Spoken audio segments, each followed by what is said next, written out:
I've been seeing the threads and the posts. Welcome and encourage you to keep it coming. If you have Instagram, Facebook, LinkedIn, our handle is it's NALEO, and our hashtag is New York 2023.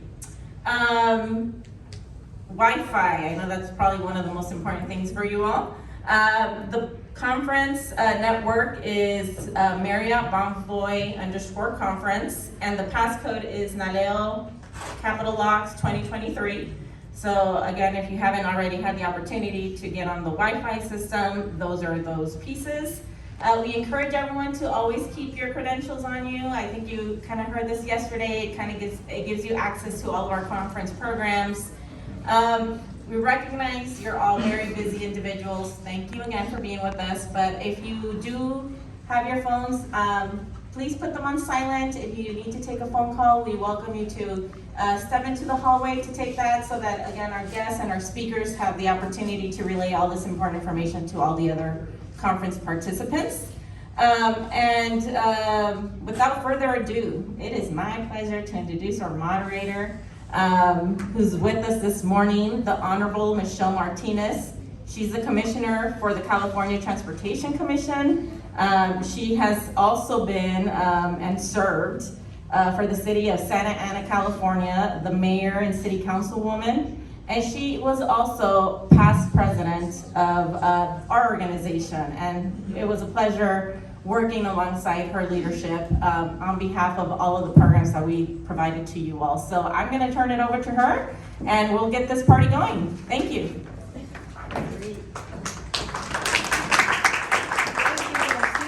Good morning, ¿cómo estamos? Are we on? Or did you all go party last night in Nueva York, right? It's a great place to be. Well, good morning, and thank you all for being here with us this morning. It's a great pleasure to be here in the beautiful city of New York, but more importantly, here with all of you, and thank you for taking the time out of your busy schedules and leaving your constituencies to come here to NALEO for professional development. I definitely greatly appreciate that as a former president of this organization and the professional development. Before I begin, I want to take a moment because none of this happens without our sponsors. So let me take a moment to acknowledge our sponsors who were generous supporters to make this discussion possible. And that is Edison International, Uber Technologies, and Walmart. Thank you all for your support and for sponsoring this session. So here we are talking about electrification and really the growing alternative trends. But what I want to start off with first is that if we're not at the table, we will be on the menu. Regardless of the billions of dollars that are coming from the federal government, if you local elected officials don't tap into those monies, but more importantly, tap into the need, whether it's workforce development or the need to have conversations with your state legislators and also at the federal level, because we all know that when we're on the ground, yes, we all believe in climate change. We all believe that there will be a future of different alternative technologies towards green, but more importantly, when we're dealing with communities of color, we have to have access. It has to be equitable. And I'll tell you right now, as a commissioner for California on transportation, as I travel throughout the state, I will tell you whether it's rural, if I'm in Fresno, or if I'm in a big urban city like Los Angeles, they are very different. A one size does not fit all. So keep that in mind as we dialogue in this conversation, because I will tell you that we have a moment in time to bring our communities to the fold and having conversations. And I see a lot of private sector folks here. I see the gas company, the other thing that I want to shed light before I sit down and we start this amazing dialogue is that I have yet to see the private sector who's in charge of electrifying and being our partners at the table with us, and the struggles that they are facing.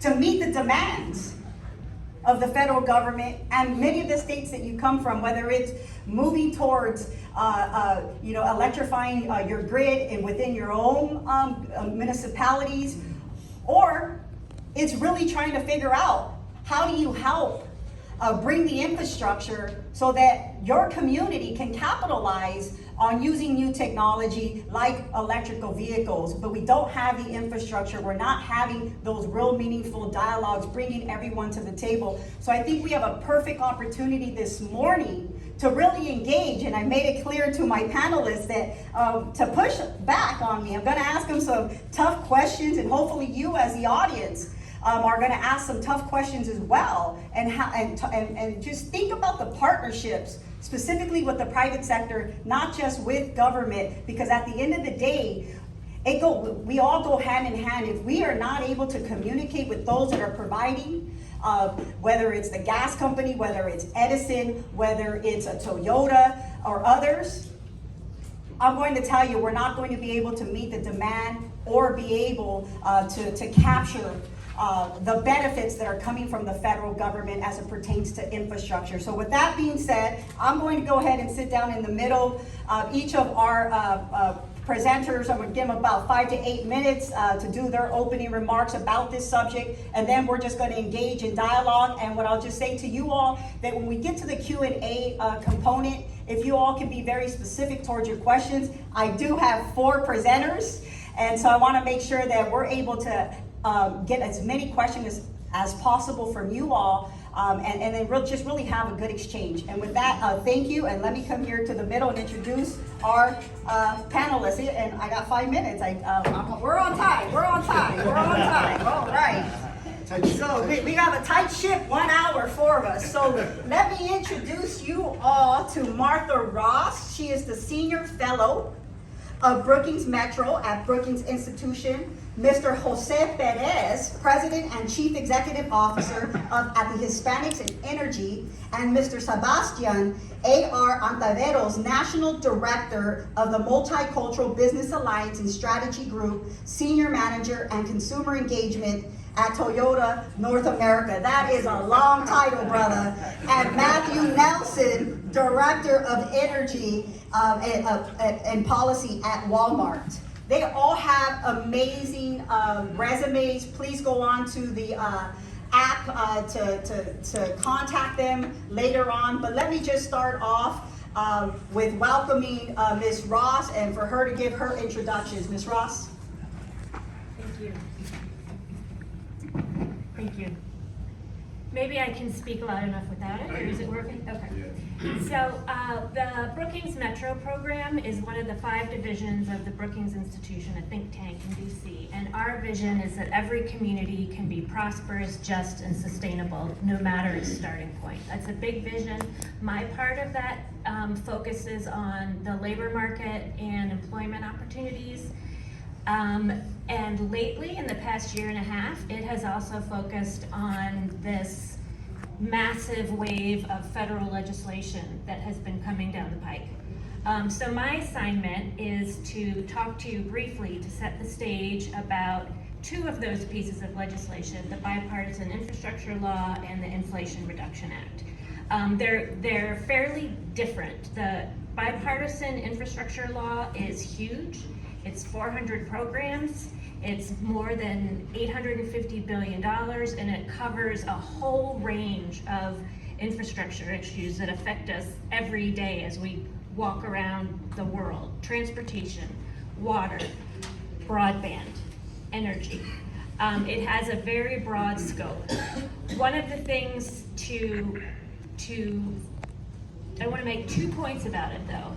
The majority of its funding is formula funding, meaning that it goes from the federal government down to the states to a pre-established entity. And most of the funding is existing funding. So there are new programs in there, but a lot of it is existing programs that are now just bulked up with more money. Workforce development, job training is allowed in most of it. There are a few programs where employment and training is the focus, but not many. So to the extent that we want this to open up employment opportunities, it is on the money in there related to electrification. There's a lot on electric vehicles, battery manufacturing. There's a lot on renewables, wind, solar, hydrogen.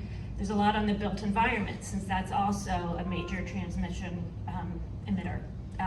Building codes, improving energy efficiency in school buildings and other places. Okay, that's the bipartisan infrastructure law. Next, the Inflation Reduction Act. It is hard to get a budget estimate on this one because the majority of its investments come from tax credits that are uncapped. So the budget estimates I've seen are that this could be 380 billion, or it could be more than $1 trillion at the highest. The majority of its investments in clean energy are through tax credits that go to corporations, although there are also some that go to individuals, and I'll talk about those. But in general, the gist of this law is to make clean energy an accessible, affordable, easy choice. It's putting its thumbs on the scale. Like in any situation, if you have a choice between clean energy and fossil fuel, the goal of this bill is to make clean energy the choice that you want to make. So the tax credits are around manufacturing, producing clean energy, and there's like 20 tax credits. It's hard to keep track of, honestly. There's stuff in there about renewables, wind, solar, nuclear, hydrogen. One important note is that these tax incentives will be 5 times greater if the companies that get them pay prevailing wages, which is a wage standard set by the Department of Labor for particular occupations and particular geography, and if they use apprenticeship programs. Now, a lot of these tax incentives are new. The IRS is still writing regulations on some of them. They've released guidance and regulations on some, but they're working their way through. So a lot of this still has to come to fruition. And I think I made it in 5 minutes. Yes, you did. Thank you, Martha. So next we have Jose. Okay. So yes, Jose, let's give your intro. Okay, thank you very much. Jose Perez, originally from Texas, then lived in California for a long time, then in Minnesota, and now I live in Boston. And so about 11 years ago, I was asked by utility commissioners, people that regulate the utility companies around the country, to consider creating Hispanics in energy, which after a year I decided to do that. And so we organized it in Sacramento. We went from 4 people to over 11,000 now, coast to coast. We operate in 23 states, and we've really made an impact. Our goal is essentially real simple, is to integrate the Latino community into the energy sector. We've got 2,700 energy companies around the country, and only probably about a dozen Hispanic CEOs. When we first started in California, we had 0 Hispanic CEOs, and then soon after, we had 3. The first one was Dennis Arreola, who was CEO for Southern California Gas Company, and then he was followed by Pedro Pizarro at Southern California Edison, and now he runs Edison International, and he's just last month became the first Latino chairman of the board for Edison Electric Institute, which oversees all the electric companies in the country. First time a Latino has achieved that level. And then we had Keisha Williams, first Latina CEO of Pacific Gas and Electric. So it's been a journey to see how well we try to push those agendas. So we focus on corporate governance, corporate board members, CEOs, C-suite. We also focus on employment. And on the employment arena, we have a partnership with HACU, the Hispanic Association of Colleges and Universities, and we actually tap into their 573 colleges and universities around the country. They educate almost 3.5 million Latinos every year. And so if you're not paying attention to them, a lot of them are in your communities, you should focus and figure out how to partner up with them, because that's the answer for a lot of the workforce issues that the energy industry is going to experience here very shortly. So one of our corporate members gave a $3 million grant to HAKU last year to specifically focus on training Latinos for their job opportunities in their company, and it's a Virginia-based company. So we also have a partnership with the United States Hispanic Chamber of Commerce, because we care about who's doing business in the energy sector. And if you take a look at, again, the contracts that we have in there, it's way disproportionate based on our numbers. For example, in the United States, we're about 20% of the population, and even the Department of Energy is only like at 1 or maybe 2% Latino contractors doing business with the federal government. So, but if you take a look at industry-wide, we have a huge gap, and so we're working to try to fix that. We work with utility commissioners at the local level, so we have robust programs in California, and I'm glad Andy is here, because Andy was running one of those programs years ago. California's utilities average about 40+% supplier diversity spend every year. And when we first started that program, they were spending about $1 billion with diverse companies, and now they're hitting over $10 billion.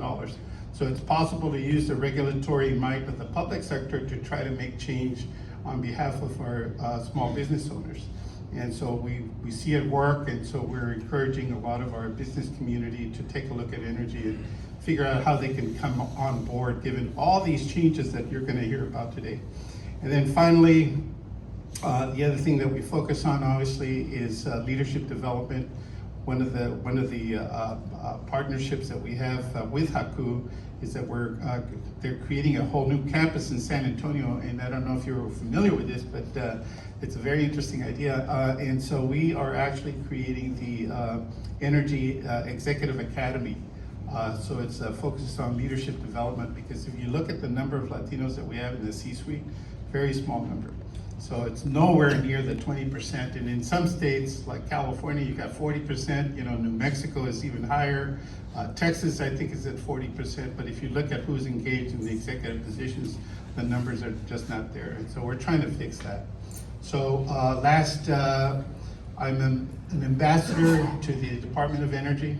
And last year I got appointed to the National Petroleum Council, which I think I'm the first Mexican American that has been appointed to that council. And I serve at the pleasure of the Secretary of Energy, Jennifer Granholm, who appointed me to that. And so that group is a very formidable group. It's like the tip of the iceberg in the, in an iceberg. And so, it's a very, very prominent group. Our chairman of the council is the CEO of ExxonMobil. And then they do studies. And last year I signed up and I've been engaged with a hydrogen energy study, which is something that really interests me a lot. Before February, I knew nothing about about hydrogen, and now I'm getting close to getting a PhD. And so very formidable area, and I'd love to hear what Toyota has to do, because Toyota's way ahead on what's going on in that space as it relates to transportation. But it's going to be incredible. And so what we've been studying is the Justice 40 implications. And how many of you have heard of Justice 40? It's very few of you. So you need to, as a public person, you need to read it, because it says that 40% of all money that comes from the feds for projects, monies and benefits are going to go to underserved communities. Well, in California, it's 40% Latino. So just think about it. So if they're going to drop the kind of money that was shared with you earlier, just think about 40% of that. And so, and within that money, you have a community benefits programs that are required for all kinds of projects. So they're going to be hiring community programs, engagement people to deal with environmental issues, to deal with workforce issues, to deal with supplier diversity issues. And guess who's helping them shape the formulas? I am. And so I can tell you that it's gonna be waiting for you. Now, out of everybody that I work with, Minnesota is really ahead of just about everybody. And they just got a $10 million grant through the University of Minnesota. And all that money is for is to take their really bright people and help nonprofits and public sector to apply for those monies at the federal level.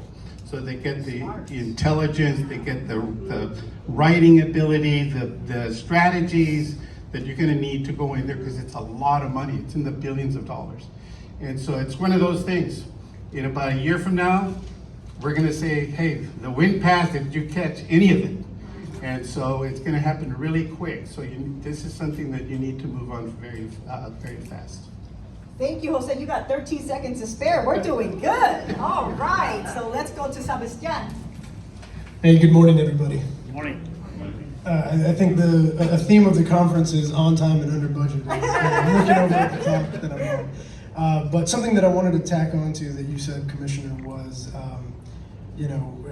I think it's been said a few times at this conference, but if you're not at the table, you're on the menu, right? I think we're all familiar with that saying. But something else that I think rings true for this discussion, particularly as it relates to new technology or new implementation of that technology, is our communities of color, in particular Latinos, are usually the first impacted, but the last to know about these changes. And so part of what my job is at Toyota, and really kind of targeting in on that consumer engagement piece, is to make sure that that doesn't happen, right? We have a perspective on electrification, so I'm going to zoom in kind of on the automotive and mobility piece of this discussion. But what we're trying to do is make sure that that perspective aligns with what the impact to the community is. So I think the first thing I'd like to address is that from a Toyota perspective is that we've kind of been in the news a bit lately. If you've been following about our kind of hesitancy, is what it's been called, around our transition to battery electric vehicles, or BEVs as we call them. And nothing could be further from the truth. The reality is that we are kind of, I like to think of us as the OGs of electrification. We started with the Prius in 1997. It wasn't super popular back then, but we thought that was the right direction to go for society, for our shared communities, for the environment, and so we really doubled down on that. And while the conversation has moved, I think, towards battery electric vehicles as being kind of a buzzword, what we're more interested in is the full spectrum of automotive possibilities and technologies that are out there. So that includes hydrogen, that includes battery electric vehicles, that includes hybrids. And I think the one thing that we've kind of caught on to is that, if the discussion is around reducing carbon and reducing our carbon footprint, we're all in. I think that's kind of a non-negotiable or something that's given. What I think that where we differ with maybe the industry is how to get there. One, the supply chain that we support alone, but in concert with our partners, is $1 billion supply chain. It's not as easy to kind of just flip a switch and say, all right, all of a sudden we're going to be making electric vehicles. There's downstream effects to that impact small businesses, that impact a variety of folks in that supply chain that ultimately are your constituents, right? And we want to make sure that we're supporting them in that transition and doing it the right way. I think another thing that is important to add to that piece of the discussion is that when we're looking at particularly hybrids versus battery electric vehicles, is the challenges that surround that. 90% of those materials, raw materials, are mined outside of the US. They're in South Africa, it's in China, and if we're talking about reducing carbon emissions, we're in a snow globe. What happens in China, what happens in South Africa, what happens across the world is affecting the air that we breathe in New York, in California, in the US, in Canada, and our friends in North America. So, I think that there's a bit of an education piece that we need to do a better job on. I think folks sometimes think that battery electric vehicles are grown on a farm and then plugged into a tree. And that couldn't be further from the truth, right? I mean, it's a dirty job to mine nickel, cobalt, all these raw materials to make a battery electric vehicle. And when you look at the costs of these things, that's really where I think some of the unintended consequences are for something like the automotive clean car program that is upon us in California, which I still consider that my home, right? I'm now a Texan of 6 years in the suburbs of We'll hold it against you. suburbs of Plano, Texas, or of North Dallas. But we obviously keep a close eye on what's going on in California because of its tremendous impact on not just the U.S. economy, which is 20% of the GDP, but also the global economy. So we have a lot of opportunities for us to have discussions with the community and figure out ways that we can help get to a more sustainable future. But I think that it requires really nuanced and focused discussions with policymakers, folks like yourself, to understand what the true impacts may be long-term for this transition. And so I encourage you to continue asking some of those hard questions, not just of us, but of other folks in your ecosystems, whether that's the electeds in your communities or also state legislatures, folks of that nature, to ensure that your questions are being answered. As of right now, as it currently stands due to the technology, the price of a battery electric vehicle is nearly $20,000 more than a hybrid vehicle or a internal combustion engine vehicle, which is an ICE vehicle. So, if you're looking at something like the policy that advanced in California, that's a big difference. And I think some of the other unintended consequences there are in small business, which of course Latinos lead the way in, and Latinos in particular. And if you're operating on razor-thin margins, and your vehicle breaks down, or something that you're using for transportation breaks down, and all of a sudden you have to buy a new one, but it has to be within the standard, but you're looking at a $20,000 increase in what you need to pay, that could be the difference between payroll or you staying in business. So anyway, I think I still have time, but I'm gonna end it. Man, we are doing amazing. Way to go, Sebastian. You got 1 minute and 24 seconds. But we're going to start over here and go with Matthew, and he's left-handed, so hey, all right, go Matthew. Hear yourself, another left-hander. It's rare. Do I have to press something? Yeah, there Nope? you go. Okay. Who here has heard of Walmart? How many of you think of Walmart as an energy company? Not very many. Though that first question doesn't even, I find rooms don't even respond. So Walmart has made significant and serious commitments in the energy space in recent years as part of our CEO's commitment to become what we refer to as a regenerative company. These goals include 50% renewable powered by 2025, 100% renewable powered by 2035, zero emission on all operations by 2040.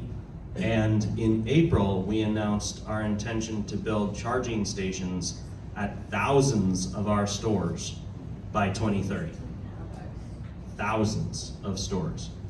There are very few entities in the world that have thousands of stores. In the United States, Walmart has 5,300 clubs and stores. It's the largest retailer in the US. This is a significant commitment, a real commitment, and I wanted to spend a moment or two explaining why. Why is Walmart doing this? First is what's happening in the country as a whole. So last year, 5% of all vehicles sold in the United States were electric. 5%. That's generally considered in every market that it has occurred with every vehicle technology that exists, from seat belts to airbags to everything else. Once you get 5% penetration, that's the pin when the hockey stick, what's known as the hockey stick chart, begins. And the whole technology environment moves in that direction. It might not happen in electrification. We believe it will. We believe that the commitments of the major automakers to get to 50% EV sales by 2030, which is 7 years away, is a real commitment. We believe that the even if that commitment isn't real, that the EPA regulations that are going to require 60% deployment by 2030 are going to be real. And so we anticipate millions and millions and millions of EVs on the roads. And they're gonna need a place to refuel. And they're going to want that to be reliable, affordable, and accessible. And what does Walmart do? It provides reliable, affordable, and accessible products. And so this is a space where we think we have something to contribute. What do we really bring to the table at those 5,300 stores? 1.4 billion square feet of parking lots. It turns out that parking matters when you need to charge something. And I'll get to why it matters in the context of local government in just a moment. Why else do we think Walmart has something to contribute? We have 1,800 of our stores within 2 miles of a highway exit. So we can help you get to grandma's house on Saturday morning. And finally, we have a problem we need to solve ourselves. We have 8,000 light-duty vehicles in our fleet. We have one of the largest fleets, non-government fleets in the United States. And so we need a way to power our own vehicles as well. So why are we talking to local and state government officials about this? It's because when we announced this in April, we began doing a very robust analysis of where we should build charging stations. And we are a private business, so we have to make a return on our investment. So we started looking at where the returns would be. And what we found is there's the obvious input of where the stations will be used, but there's a second, and so to put a pin on that, the more a station is used, historically, the more revenue it produces, and therefore, the more likely it will return on that capital investment initially made. So it should be that if you pick the right places where the station is needed, and therefore the public will use it, then it will have a return on investment. What we see is that's not always the case. And it's because of local policy that it's not the case. Local policy and to some degree state policy have a huge effect on how much it costs to build the station and how much it costs to operate the station. Operating station costs are actually the biggest concern. And that's a big concern on multiple levels, including equity, which I'll get to. So what can local governments do? In 4 or 5 very simple terms. One is improve permitting. The faster the permitting process is, and the more clear it is, the lower the cost, and the more likely your community will be to attract investment. This is a private sector investment. We want to make it, but if the permitting environment is so hostile, we will have to go elsewhere. We will have to make this investment elsewhere. Second, related to permitting, but really important in urban areas especially, is parking rules. There's a key question. When you take a parking spot in a Walmart parking lot and you make it an EV charging station, is it still a parking spot? Is it counting towards your minimums? And if you install equipment like the charger and you make that station accessible to handicapped populations, does that reduce your parking count presence? That's a problem if it does. Second, building codes. EV-ready building codes can make or break whether a project is economic. And it's important to think through building codes that serve multiple what are called use cases or types of stations. A building code that requires slow charging, referred to as level 2, but doesn't accommodate DC fast charging, is a flawed building code. It will prompt everybody to install only one technology, not the best technology for consumers. Third, and then I'll stop after this, utility rates are critical. Many local governments run their own utilities and they set the rates. The utility rate structure historically has been in retail, has been designed for large Walmarts, basically. Somebody that has the lights on all day, every day, runs the refrigerators all day, every day. They are not built for what's known as peaky load. And the effect of that is and so they charge in a certain way, and the effect is often in certain markets, an EV charging station is paying the utility about $10 a gallon equivalent for their electricity. They can, sometimes it's 5, sometimes it's 10, it's always above the cost of gasoline. In that case, there's an equity issue that emerges, which is that station has to charge more for electricity than people think they should pay, and way more than they pay at home. At home, it costs you about $1 a gallon equivalent, to put that in perspective. So it's 10 times as expensive. Who uses public charging stations the most? It's people who can't charge at home. People who can't charge at home because of 2 reasons. Either they live in an apartment or they rent their home. And that population is not a representative population. That is a much more diverse population, and it is a much more low income population. So we've got a policy problem here that didn't exist before, where the lowest income populations in America will pay the most for fuel. And that's just fundamentally unfair. And so that's from a policy environment perspective, permitting, parking, utility rates, and building codes are your opportunities to really make a difference in your community and attract investment from a company like Walmart. Thank you, Matthew. You took their minute up, so hey. So we're gonna begin here and have this dialogue. I really appreciate your guys' candor, but I wanna push back a little bit, and let me start off with you, Matthew. You talked about parking, right? And so as we try to move towards electrification, you made some very, very valid points in regards to the key areas that elected officials can do stuff at the ground level as local policy makers when it comes to permitting in particular. But just for example, in California, there's a pushback, right? The built environment, right? That's causing greenhouse gas emissions that we are now being told by state government that we need to do things differently. We have a housing crisis, we have a homeless crisis, and so land is super important, and most of, let's be honest, our land is dedicated to parking, not just in California, but across this country. And so how do we meet the demand of being more energy efficient, but also building a community that works for all? Right, so I would hope that some of you could also chime in.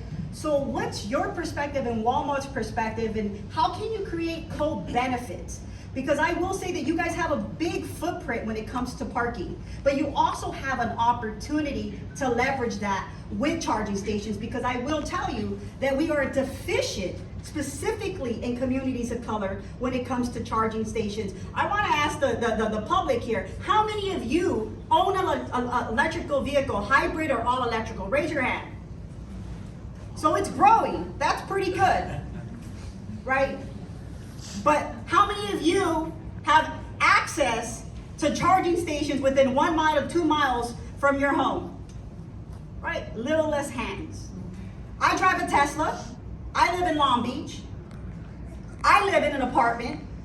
There's only one Tesla supercharger that's 4 miles away from my place, right? So when we're talking about infrastructure and wanting to meet those demands is not there. So I see an opportunity, but I also see, as we're trying to transition to providing more space for housing and other co-benefits, what are your thoughts when local government is being asked by state government to say, hey, you have to minimize your parking requirements, and we're now moving towards trying to build housing? What do you say to that? There's a lot there. But let me start with the most basic, which is I think for any local official, the idea. So put this in basic context.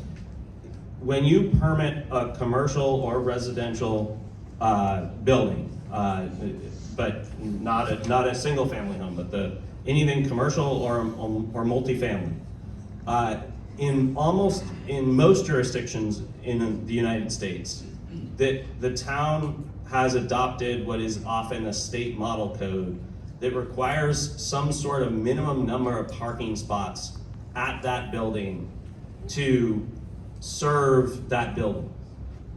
I think there's a core question there of who's best to determine how many parking spots Walmart needs.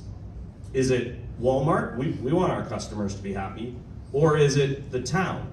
And it's a pretty interesting question actually, but pretty much in the whole country, the decision has been made that it's the town, and Walmart might not care if the traffic kind of people on the night before Christmas park along the street illegally, but the town does. And so the town has taken that position, and they require these minimum parking.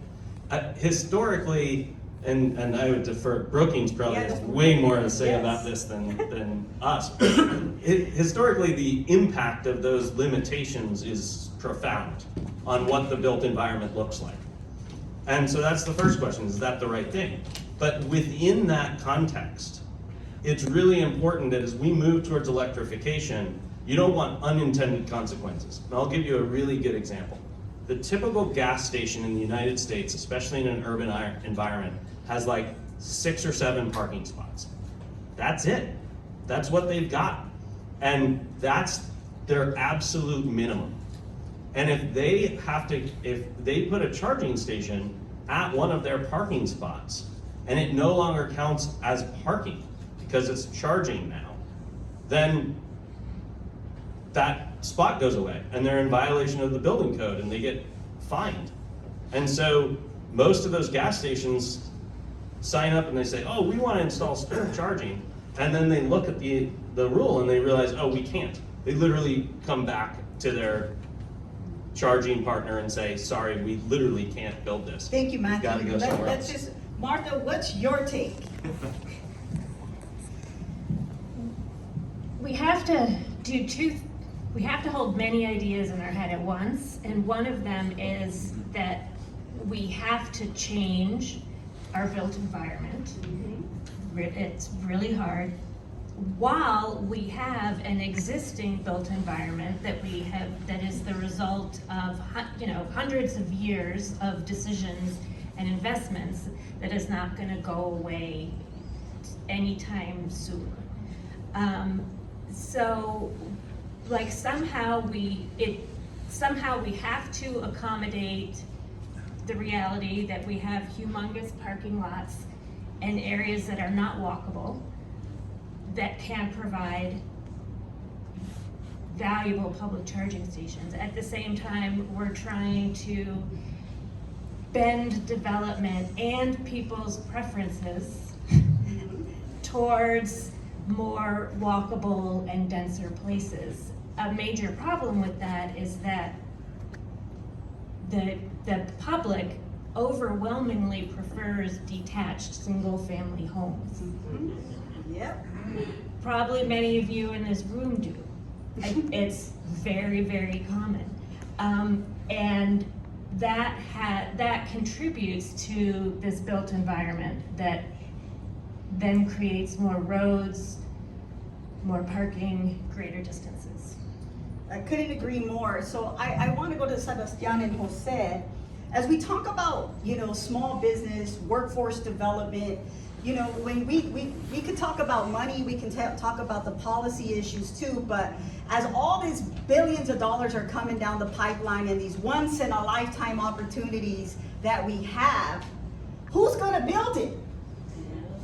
We don't have the workforce. You have a baby boomer generations that retiring. 1 million people in the construction field today, ladies and gentlemen, are retiring. You have a very young population of millennials that are not entering into that field. So what are we going to do? You have all this money coming down the pipeline, but who's going to build it? Sebastian, Jose? Well, we've been studying that same question because we work with all the above energy. And if you look at oil and gas, it's still like 80% of all energy in the country. It's getting smaller. Worldwide, it's actually probably staying about even. And there's some dynamics that are going on. There's more technology and innovation that's being applied across all energy, all segments, including electrification. And so what we see in the workforce is that we see a lot of Latinos that are ready to take on a lot of the labor, vocational, occupational jobs. So we have partnerships with groups like LIUNA, Laborers International Union of North America, Teamsters, the heavy equipment operators, and others. And so, and those folks are where our people are going. And as you, for those of you that represent rural communities, what you're seeing in agriculture is mechanization, and so that's driving out the workforce. That workforce is winding up working on pipelines, they're working on shale plays, and so you have whole crews that are all Latinos, and many of them don't even speak English, but the supervisor does. And so those are really good paying jobs, like $100,000 a year with incredible benefits. And so our challenge today is really how to get Latinos to have or get the education for energy, STEM occupations. And there's like 8 or 9 that we targeted. And so this partnership that we have with Haku focuses on, for example, we have some partnership discussions going on with Puerto Rico right now. Puerto Rico actually has some darn good schools. They put out some of the best mechanical engineers and electrical engineers. And you can get educated in the island there for 30% of the cost in the mainland. And so it's an incredible opportunity. Plus, you know, the kids come back and they're incredible salsa dancers. There's some real benefits. And so, and then we have this executive pipeline, because if you look at where we are, there's plenty of us at the labor occupational area, but not at the higher end. And so the key is going to be federal and local funding of our Hispanic serving institutions. California alone has 173. And so, but if you look at how much money the federal government puts into it, very minimal. In fact, I hate to say it, but we're still working with the Department of Energy to increase it and make it more reasonable. Jose, thank you.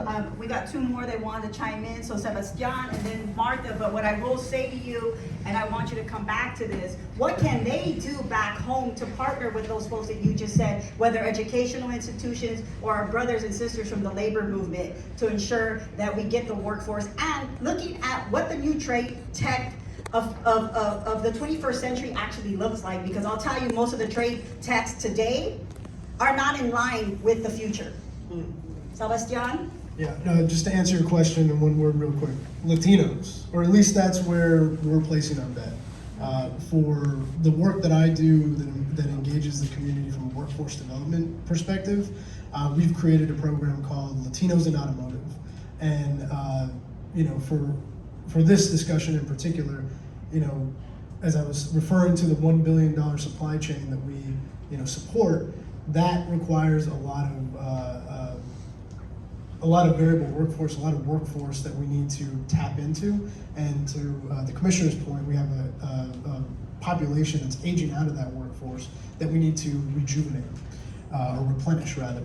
And so one of the programs that we're aiming to support directly targets Latinos to see if there's interest and develop a pipeline to put them through a program to become a technician. And I think that's, again, another education opportunity, because some of these guys who are master technicians, a gentleman out in Newport who's a Lexus master technician earns 200 plus K a year. These aren't your, you know, what you think of in terms of hammer and wrench type of you know, mechanics anymore, right? This is the workforce of the future. When we're talking about electrification, we're talking about hybrid, we're talking about fuel cell technology, where we're taking hydrogen and then the emission is actually water. You know, that's part of our full spectrum, you know, way that we're trying to help solve some of our environmental challenges. But it requires a skilled workforce on top of that to help support that system. So that's something that we're aiming to do. Exactly, Sebastian, because who's gonna build all those charging stations for Walmart, right? And how fast, right? So that's a big question. So Martha, how can you help us out and help them understand what they can do? Thank you. I want to make 3 quick points. One is, this is a small point, our education and training system is not ready for this. Hear that again. We are not ready. And we're trying to supplement. Yep. We have invested in a system that prioritizes everyone getting a 4-year college degree. At the same time, we are not preparing everyone for a 4-year degree, leading to high dropout rates with debt, while we have devalued the kinds of hands-on occupations that we desperately need now that we are in a massive building phase of our economy. So there are lots of very good community colleges, training programs, employer partnerships, but they're not enough. And as you work with your community colleges or K through 12 system, you're gonna find willing people and institutional roadblocks because the system is not meant for that. So we gotta keep chipping away at that. Second, in one of the other massive bills that came out recently, the CHIPS and Science bill, the National Science Foundation is getting a lot of money. And one of the things they want to do, I mean, so if you're like me, you think of the National Science Foundation and you think of like PhDs and white lab coats, and like very sophisticated basic research into things that I don't understand. But what they want to do also is broaden access into STEM careers, make it accessible to more people, work with more community colleges, get more experiential learning opportunities at all levels, so that the pathway to a STEM career isn't only high school, college, maybe grad school, but and make sure that, and acknowledge that STEM careers happen at all levels of education. Martha, I apologize, gotta cut you off. You got 10 seconds, 10 seconds.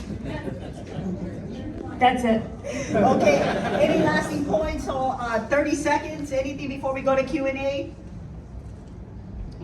I think that the workforce challenge, so Walmart's the largest employer in the US.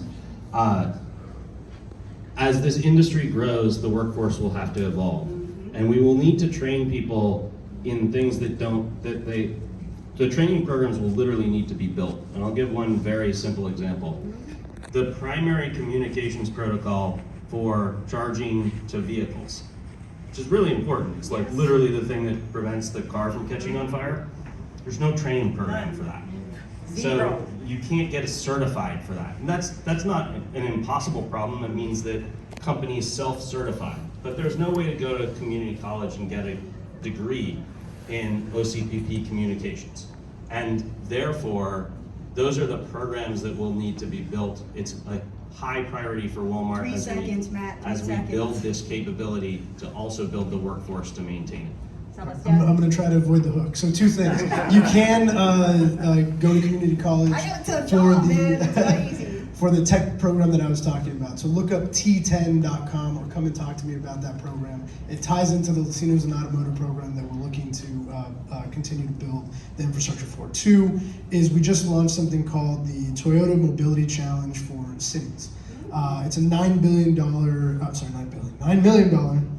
investment challenge where municipalities have an opportunity to compete for a piece of that $9 million. And it's our exercise to transition cities into a mobility-friendly environment. So whether that's crosswalks, whether that's safety areas, whether that's charging stations. So we want to make sure that you guys have access to that as well. Great, thank you, Sebastian.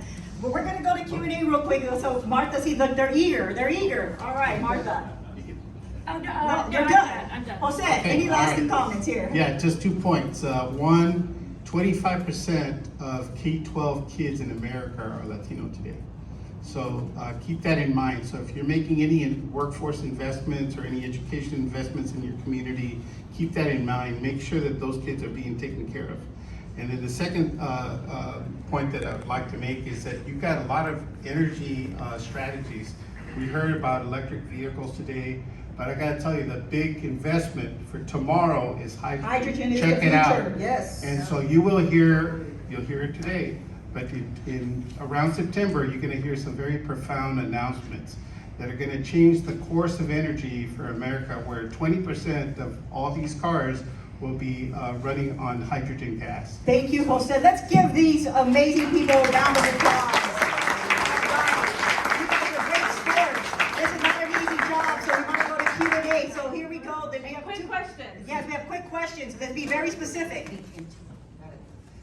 Hi, good morning. My name is Lorena Austin, a state representative in Arizona, and I think one of my questions is the reality is we're going to need the help of our undocumented immigrant communities if we're talking about workforce development. So I was just wondering, in terms of the federal level, what your companies, and you have big lobbying power, are doing to maybe help us in immigration reform. Sebastian? You can answer that. That's a great question. The short answer is that we're looking into it right now. It's something that we just started piloting with our manufacturing plants, one particular in Mississippi, ways that we can help support more visas and ensure that we are tapping into folks who have historically been called unskilled, but we call them industrial athletes. So we recognize the contributions and the way that we can harbor that workforce. And thank you for that. Matthew? No? I don't know a lot about our federal immigration policy, so I can't add to that. Hopefully you can encourage them because that's Great. Thanks, Matt. Appreciate that. Okay, another question? Hi, good morning. My name is Joseph Barreno, and I'm a board trustee at Bergen Community College in New Jersey. But I was born and raised in New York in the Bronx, and it's just a quick thing. I have a Tesla. I can charge at home. Coming here, because I couldn't stay in the hotel, took me an hour and a half. Not one charging station coming through Jersey Yeah. to come into here, into Manhattan, which is horrible. I mean, the city's cluttered. Exactly. And you can't realistically think that people are gonna have access to electric vehicles, let alone now the ones that wanna use scooters to get Brother, the what's your problems with question? that. What's your question, My brother? question is, what can we do? All Because we don't have it here. What can we do, Martha? I have a comment on this too. All right, Sebastian. There's Hey, I'm tough. I'm tough. There's about $5 billion coming from the bipartisan infrastructure law to build out charging stations. So talk to, and I'm not sure who's in charge of it. My guess, the default is probably the state departments of transportation have a lot to do with it. So gotta talk with them. Sebastian? Yeah, quick So comment. real quick, before you do that, how many of you know who your Secretary of Transportation is or your Director of Transportation? Raise your hand. Oh, by tomorrow, y'all better figure all of that out. All right. So we've been talking a lot about the supply side of this discussion, but really quick show of hands, I know that you had mentioned this earlier. Who owns a plug-in electric vehicle? It's a little bit lower, right? It wasn't just the hybrid. Do you know the number one determining factor of whether or not you have a plug-in electric vehicle or a hybrid is, does anybody want to take a quick guess? Your homeowner. What party you affiliate with? Democrats, 90% are the ones who are buying plug-in or hybrid electric vehicles. So it's important discussion to understand from your perspectives who is actually driving the vehicles and why, right? The rest of rural America is not buying it or has not bought into that technology yet. So it's an important part of that discussion. Good point, as well. Sebastian. Question over here. Laura from Mount San Antonio Community College. I see a great need for education, especially with small municipalities that don't have the money, don't have the expertise. I see in San Gabriel Valley, they're milling around, they're talking, they're trying to figure out what to do with the infrastructure money. Queen, what's your question? What are you gonna do about that? They don't know. City managers say, this money's coming, we don't know what to do with it. City mayors, they don't know the difference between What's your broadband. question, Queen? What's your What are you question? gonna- Where's that education that's needed? The money's coming and they don't know what to do with it. Okay, Jose, what are they gonna do, Jose? Actually, the White House has a regular briefing on all their programs that they're administering, and then many times they have the people that are in charge of those programs. However, for the Department of Energy, I'll be very happy to talk to you about that. Perfect, Jose's gonna talk to you. All right, we got questions now, okay. Former president, she can do this. All right. Good morning, thank you so much for sharing. My name is Anthony Mack. Remember, what's your question? Director of Advancement for Chicago School of Professional Psychology. My question is, in light of the recent fallout of federal government with affirmative action, what are you doing as corporate leaders to position your companies to make sure that a fair slice of the pie is going to be given to persons of color? Very good question, Jose. Very good question. Since I've been working on that very same question, the formula that we've come up with actually does not require preferences or quotas, but you can achieve the same effect, the same result as if you had those by different neutral means. The University of California has already adopted it for its admissions programs, and you should see what they're doing. It's really amazing. So it's possible to do it despite that court decision. Awesome, great, thank you, Jose. Oh, who else wants to answer? Anybody else wants to? Okay, go ahead, Matthew. I'll just note that Walmart has a program that any associate, a full-time associate, Walmart will pay your tuition when you go to college. Awesome. And so that's how we're supporting our associates to get a college education. Sebastian, take it away. We're staying the course. It's, our investments have already been made 10, 20 years ago, so nothing's changed for us. Awesome. Okay, we've got more questions back here. What's your question, direct? Good morning, my name is Harry Garwell. I'm a school board member in Phoenix, Arizona, but I'm also a state commissioner for career technical education. So my question to you as a panel, you're investing at the community college level, you're investing at the university level. Why aren't you investing at the high school level and pushing it down to 8th grade level so that we can have career technical education programs for young people when they start in middle school? Right on, that's a great question. Who wants to answer that? Sebastian. We are pushing it down to high school level through our affiliates and some of our partners like Unidos US, which is a sister organization to NALEO. But we need your help. So come and talk to me after and let me know how we can continue to push that. And what I would say to you all elected officials, we got to create a new story and tell a new story. And these are the new programs and the new trade tech of higher education that we need within trades. So working with our partners, this is the moment in time to start creating that. And there's money to do that when you work. I think 70% of funds for workforce development is going to the departments of transportation. Is that correct, Martha? Am I close? From the bipartisan infrastructure. Bipartisan infrastructure. So you have an opportunity, and the money is there. So you got to partner up with back in California, it's Caltrans. I don't know what your guys' department of transportations are across the country, but that's just one example. Question? Yeah, Councilmember Rafael Trujillo from the city of Rialto. I have a bottom-up question. Used car sales industry is big in my community because of affordability. How do you see that trend changing with electrification? Is there going to be issues of affordability in the future? Jose? Good question. In fact, I addressed the energy efficiency conference in San Diego. There's about 1,000 people there, and their whole focus is on how do you mitigate the cost of energy for poor people. And in preparing for the remarks, I discovered that no one in that interest group has done an analysis on the impact of the cost of energy against homelessness and how it creates homelessness. And it's really amazing that there's a direct tie to that. And what I discovered was amazing. And yet all these very formidable people around the country had done nothing around that. And how many of you have homelessness issues in your communities? Everybody. And so, right. And so, so we're increasing the cost of energy. I know when I was living in California, I was paying 3 cents a kilowatt hour. What are we at now? 30 cents plus? 50 cents? So, believe it or not, that's. Hey, Jose, we're going broke in California. Let me tell you. I wish I could help.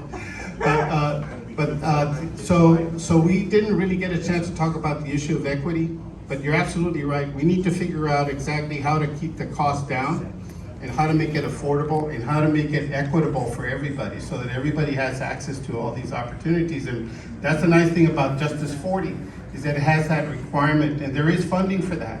So if you have any ideas, any thoughts about how you want to solve that issue, there'll be opportunities to engage in that, but you gotta be ready. Great, You gotta thank have a you, resource. Jose. Sebastian, but before, oh, you got a question you want to answer? No? Okay, go ahead, Mayor Hernandez. City of Coachella. It sounds like the Inflation Reduction Act is basically baked for corporations in terms of the tax credits that they're gonna get.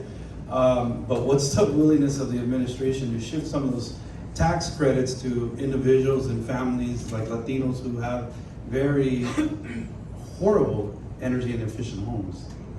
Martha? There are tax credits for individuals and home rebates as well to support buying EVs, but also retrofitting your home, and getting more energy efficient appliances. I think this issue of weatherization and energy retrofitting is huge. There is money in the bipartisan infrastructure law to increase DOE's official weatherization assistance program, but I think we need to figure out a better way to help people retrofit their homes. Couldn't agree more. Mayor Mesqua, Matthew, do you have something to say real quickly on this? I just wanted to say one thing about the last question, which is transportation is Americans' second largest cost Yes. behind housing. And I mentioned it in passing before, but if you can charge at home, an electric vehicle costs $1 a gallon equivalent. Woo! This is a huge equity benefit if we can get people into a more expensive upfront vehicle that their fuel cost goes down. And the IRA does address, the Inflation Reduction Act does address that with a $4,000 tax credit for individuals to buy a used EV. So it addresses that in a very comprehensive way. Very good point, Matthew. Mayor Mesqua. Valerie Mesqua, City of Santa Ana. First of all, California, the electric grid, we're told to turn on our air conditioners and things like that. So how are we going to address that, number one? But number two, Santa Ana has a very large low-income community. What are you going to do to help us? That's a big question. It's going to cost us money, and so I want to know. And my council member sitting next to me, that's I see a couple folks from Santana, Benjamin Vasquez, David Penalosa. Hey, what I would just say to you, because in Santana, you have a huge percentage of your community that rides public transportation, that rides the bus to and from work. We need to start engaging with your transportation authorities and ensuring that those are good paying jobs. And a lot of people are leaving that sector. So start thinking about how can we help our Santana residents with upward mobility to become those bus drivers, but the technology is also changing. We got battery issues, and we're also moving towards hydrogen. Who's going to be able to train those folks to get those good paying jobs? Because at the end of the day, to get out of poverty is to have a good paying job, and those are great jobs. That's a starter. I don't know if you guys want to chime in. I just want to say that we would be happy to arrange a meeting with Naomi Gallardo. She just got appointed to the California Energy Commission. She's one of ours. And she's an incredible lady. I think it's the first Latino since back in 1975 that we have on the commission. We don't have anybody at the PUC right now, but Alice Reynolds, the new president, very accessible. And I think that if you ask for a meeting to talk about strategies that are focused on your community, I think that they would be very responsive, and we would be happy to facilitate that. So we got two more questions. Hi, thank you. My name is Luz Molina from National City in San Diego County. Mr. Nelson, you said it's $10 right now it would be the equivalent, not $10, 10 times the equivalent. With all this money coming down, once the infrastructure is put in, will that come down? Will that equivalent come down? It's a great question. So what I was speaking of is the utility rates, the equivalent that a public charging station pays their utility due to rate structure. And we are seeing, actually, part of the bipartisan infrastructure law, I won't get into which section, requires every utility in the US to look at establishing EV-specific rates. If the rates are designed for EV charging, then they can be accurately costed, and the cost of electricity itself is much cheaper. It is closer to $1 a gallon equivalent. And so you can see rate reform, and California is a great example. LADWP just adopted a new rate. All of the utilities on this board up here have adopted EV-specific rates, and that addresses this issue. It's just there are 2,000 utilities in the US and they all have to address it one by one. Great, thank you, Matthew. Our last question, take it away. John Ortega, the mayor of Puerto New Mexico. I also work in the electric utility industry. With electrification coming, do you believe that our grid infrastructure can handle everyone having a plug in their house or all these EV chargers? They're all ready to answer this. I'm even gonna give my microphone to Martha. So let's start off with you, Jose, and then we'll go off with The answer is Matthew. the electrification system cannot handle it. The grid's way, in fact, if everybody had an electric car, the thing would just fall apart. And so there's no way. So we're gonna have to depend on other sources of generation. That's why hydrogen is so uniquely positioned. And so it'll be, I don't know, 2 or 3 decades, maybe 4 decades before it can be Thank you autonomous. for your honesty, Jose. Martha? I second what he said. Matthew? I fundamentally disagree. The grid can handle it. It's a 20% load to transform the entire light duty segment is a 20% increase in load over 20 years, or a 1% increase in load per year. And every grid manager I've ever met says they want load to be flexible. Charging is the most flexible load available in the United States. It's just a matter of policy. The flexibility needs to be built in, and we need to plan for it. 1% load per year can be handled. It's historically, we are below what we have historically done. Putting 1% additional load per year would put us back to what we did every year for all of the 70s and all of the years. All right, Matthew, we got a rebuttal, Jose, and then Sebastian's gonna close us out. All right, Jose. If you want to use non-green energy through the grid, you know, like coal or oil or other ways to keep that thing going, he's probably right. But the idea is to try to, decarbonize. And so that's the idea. All right, take it away, Sebastian.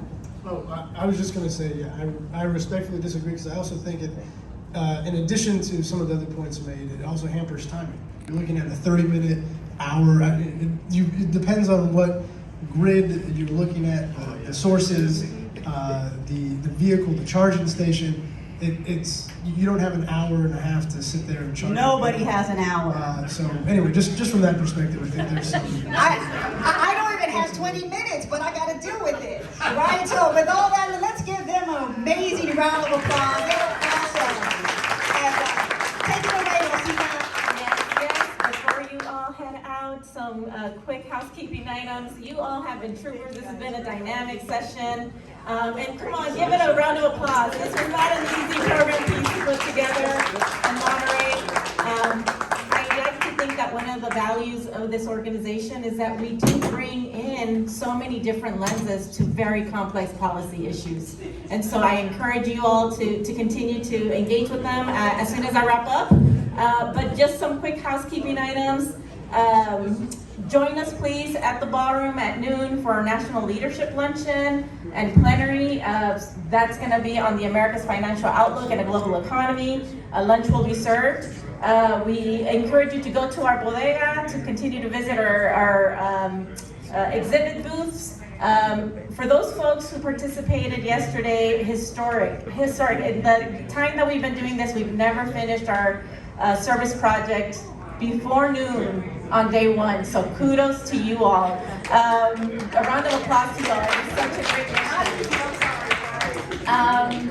But with that, one of the components of that service project, is to leave Post-it notes, right, to the survivors of domestic abuse. And so if you feel inclined, there are some Post-it notes in the service project area. Those will be delivered with those kids to the folks who are clients of that organization. And I know that it means a lot when we've done it in years past in other cities. So just wanted to continue to plug that as well. And then after that, we will have one session on housing. I heard it even here, right? Housing issues is an issue for everyone, every level of office. So we will have not 4 breakouts, but just one plenary, smaller breakout in the Astor Ballroom.